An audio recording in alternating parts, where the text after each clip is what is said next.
What's going on, guys? Seth and Chevy here. We just watched episode 11 of season 2 of Solo Leveling. We'll be talking full spoilers ahead on this crazy episode, so hopefully you've had a chance to watch it, and we'll do a real quick recap. Very straightforward episode. The assault on Jeju Island is commencing. It's happening, and you got the guys on the inside fighting their way to the queen. They end up locating where she is. They are fighting against white ants that are about the same as a S rank hunter. But they're pushing along. On the outside, you have the distraction happening, but we are getting people picked off by the black ant, who has now killed multiple people very easily, and just kind of going around killing people. The team on the inside ends up finding the queen, and huge battle ensues where they have to fight a bunch of ants that are defending the queen. They end up fighting the queen after defeating those ants, and it's a big, hard battle where everybody kind of goes all out, saying that, might as well do stuff they typically don't, because this is the battle to end all battles. Bayek turns into like his full transformation form, which we've only seen hints of throughout the show, and the dude who's like the ultimate weapon, he's like unleashing abilities that he hasn't used typically in most fights. And as they're fighting the queen, they work together and they're able to defeat her. But before she's defeated, she lets out a scream that they're questioning whether that was a death cry or something else. Likely was something else. As they're kind of celebrating, and this is all being broadcast as well, which is quite the gamble, because if it goes well, great, but if it doesn't, you're showing everybody some pretty grim stuff, and that's pretty much what ends up happening. All the ants, after the queen being defeated, start heading back to the main area that they're all at. They're able to break through the ultimate weapon dude's barrier they had set up, and they are met with the black ant, who is just secreting aura, just true vibes, and they can all sense it. He basically just beats the shit out of all of them.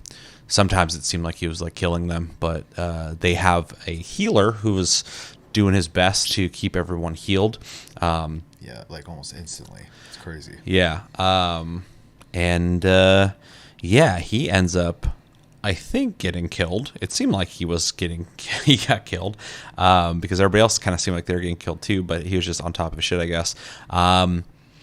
Which, he was the whole reason they were even able to keep fighting, is because he was healing them. Now that he's gone, things are looking grim, and the black ant basically is getting ready to kill Bayek, and learns how to speak, which is creepy.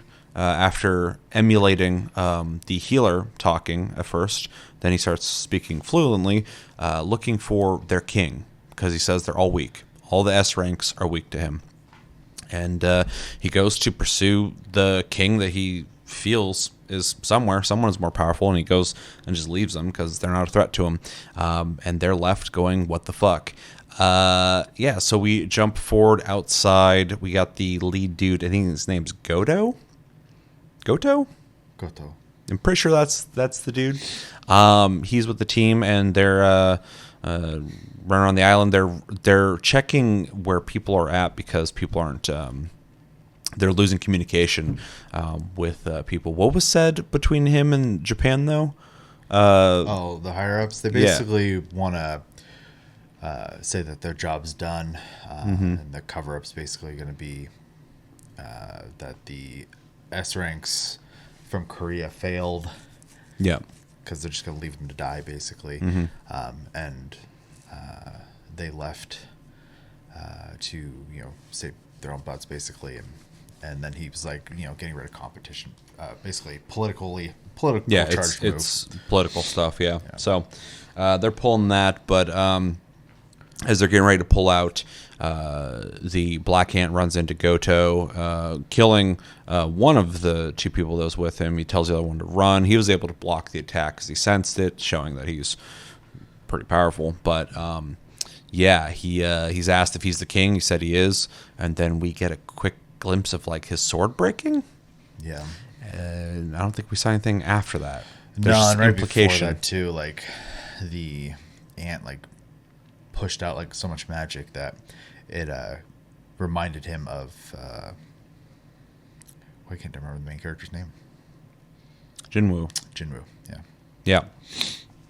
So, yeah, that's happening. And then back on the inside, all the ants are coming. They're trying to defend themselves, but they're already weakened from what happened. It's getting really bad. They're running out of resources to defend themselves. The ultimate weapon is just shooting and shooting, but they're still pushing. And just when they think they're about to be done for, Jinwoo's shadow army pops out to defend them, and he, as we called like 2 episodes ago, at the very end of the episode says exchange, so he's on his way to save the day. Yeah, really crazy episode. A lot of crazy shit happened in it. What were thoughts? I mean, it was a pretty intense, effectively set up episode. Yeah. We got to see all the other S ranks fight, but I could kind of tell by the animation that they were saving, for the next episode, which I assume is going to be crazy looking. Not that the animation was bad; it was okay for the most part. But they also had a lot of different people on the screen too. So yeah, there's a lot of stuff happening throughout the whole episode. Yeah.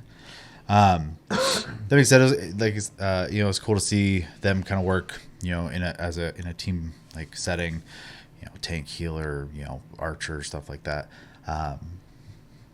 They kind of bring up at one point that all of these Queen's guards are basically S ranks on par with them, but they don't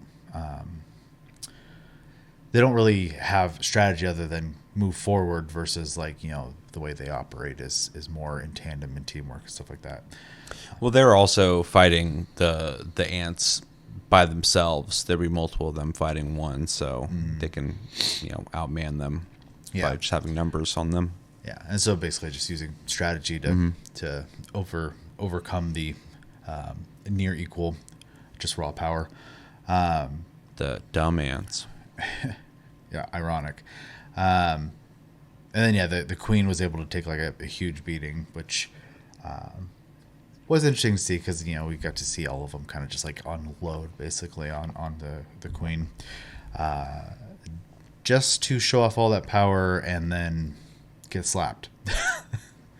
But I mean, we kind of do need an enemy that's gonna push Jinwoo because even in the last like dungeon. He fought a little bit, but it still came off almost kind of easy for him. So I'm looking forward to him actually having to fight something, especially since the other S rank, can't remember his name at all, the Japanese leader. What did we say it was? Goto. He in a sparring setting obviously was able to match him in a way. So. And that ant just, at least the interpretation we can have is beat him. So, I mean, a lot of stress and setup for the next episode. Which, as soon as I saw Jinwoo at the end, my brain was just like, "That's the episode. It's over." Yeah, I've been waiting for him to show up. So yeah, it was such an obvious like cliffhanger moment. I was like, "Yeah, you're gonna blue ball us now. All right." Yep. So super pumped for next week because that's obviously the episode to see. This was fun. Don't get me wrong, but we want to see the badassness, and that's coming. So, well, I enjoyed this episode because we got to see more from these S ranks than we've gotten to see in any of the episodes before it. Because in their world, they're tippy top dog. Oh yeah, and they don't do anything like we saw here. So it's just interesting that in the episode we saw them fully unleash their powers, which was cool to see. They also got shut down in the same episode, so we didn't really get to live in that world for very long. I also have a lot of questions on where this show goes, and if you know, please don't tell us. But we are rendering the S ranks obsolete in this episode. So we're now singling out Jinwoo and anyone who's mysteriously maybe more powerful than the people we've been introduced to so far. We know about the American dude who's supposed to be like super powerful, but that could just be like lore, passive lore that doesn't really matter to the story. Jinwoo's dad. Yeah. Unless we find a way that they can crack into the system later. Again, don't spoil anything if you know. And start allowing people to start leveling up as well. I don't know. Then we can have a real Dragon Ball Z experience where we got the whole team leveling up. But, everybody's capped in this world outside of Jinwoo. So if we are running into a threat that can dismantle them that easily, they're nothing.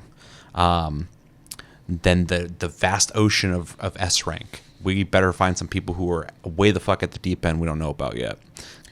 Especially since we learned in the sparring episode that S is a spectrum basically.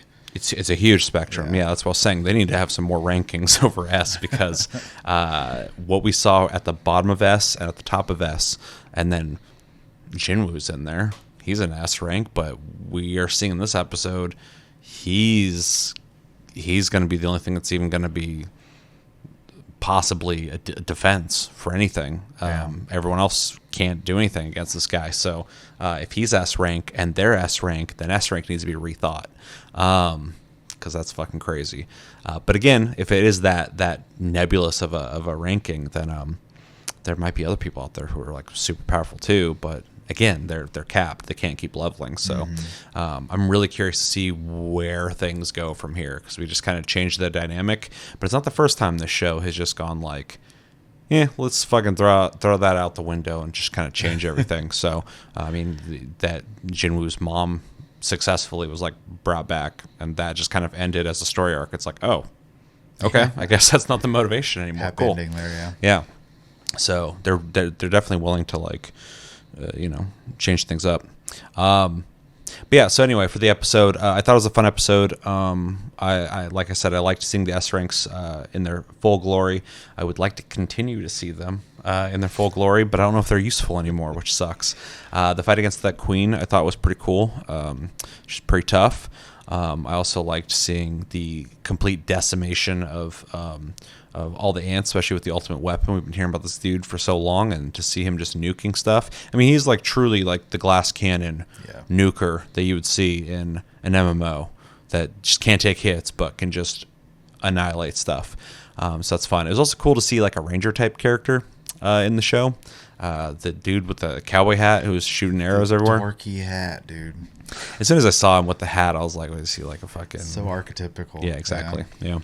And then the whole episode, and I've been thinking about it ever since they even were leaving for the island, but the healer guy just being the happy-go-lucky, like, I'll keep you guys alive. I'm a healer. Also like the most generic-looking one out of the bunch, too. Yeah, and he's just like, I don't think I'm going to go. I can't let you guys go without me. And then, like, the whole time there's like, man, we couldn't do this without our healer. He's the best healer ever. He heals so good. And he's like, I'm here to heal you guys. I'm like, that motherfucker. While we're watching, I'm like, that motherfucker's going to die. They weren't wrong. Dude got his arms chopped off. And then no, he was doing a great job. In the fight instantly. He was doing a great job. They're just televising a little too hard. I was like, that dude's got the target on him. Yeah, they're going to kill the shit out of that guy because he's literally the X factor to keep them fighting constantly. And they're already being, pushed to their limits. So it was cool though to see that even though they're getting their ass kicked by that black ant, he was a good healer. He was keeping them going, but it basically made them invincible. Yeah, but smart of the ant to just take him out because that's going to be the only thing that's going to keep that going. So yeah, that was brutal when he got killed. Even though I was like, that guy's going to fucking die. I was like, that sucks. Even when it happened, I was like. Also, the girl getting hit was wild looking. Yeah. She just like as soon as she got smacked was just like covered in blood and then like just went flying into some shit. I'm like, she's dead, right? But then later we saw her moving, so it's like, okay, well she must got healed or something because that was like she got hit by a fucking train. Yeah, and yeah, it's kind of, even though we don't see much of him, or well, I guess we see him plenty, but we don't get much of his character, I guess. But like Bayek, I was like, I hope that guy doesn't die. I don't know if he's useful anymore, but because this guy's so much more powerful. But it's like if he's got wrecked in this cave, right? Because he's been around for a while. He's been kind of integral to the evolution of Jinwoo, being discovered. So it'd be kind of unceremonious for him to just get destroyed in there, but he didn't, and is likely going to get saved. I'm just really curious to see where they go from here when it comes to those characters. I'm really excited for the next episode. It's going to be sick to see how Jinwoo stacks up against this dude. And well, we obviously know what's going to happen to the rest of the ants. There's going to be an army versus army fight again. So. Yeah, exactly. Which is going to be cool. I'm not going to get bored of that. I like that Jinwoo has an army. It's sick. It's also cool they're able to... It's a little scary, but yeah. Yeah. It's funny, too, when he's like looking for a king. It's like, well, the closest thing you got is Jinwoo for sure. Not only in his power level, but also because he has like a fucking army and shit. Yeah. So, yeah, really, really interested to see what happens in the next episode. It's going to be a good one. And I believe you looked it up. There's supposed to be 13 episodes. 13, yeah, so that's good because I was like, next episode better not be the last episode because it's going to be a crazy one. And if it ends there, that cliffhanger is going to really suck. Yeah, you need a wind down episode usually. Yeah. So. And then lastly, I am curious about what happened to Goto. Hopefully he just didn't get murdered, but I guess we'll see. Yeah, especially because it seems like that ant eats things and absorbs aspects of them. Yeah, he's Cell. Yeah. The whole time I'm like, this is Cell. This is Cell Saga all over again. Yeah, because he ate some of the queen. Yeah. Then he ate the healer's head. And he started talking after that.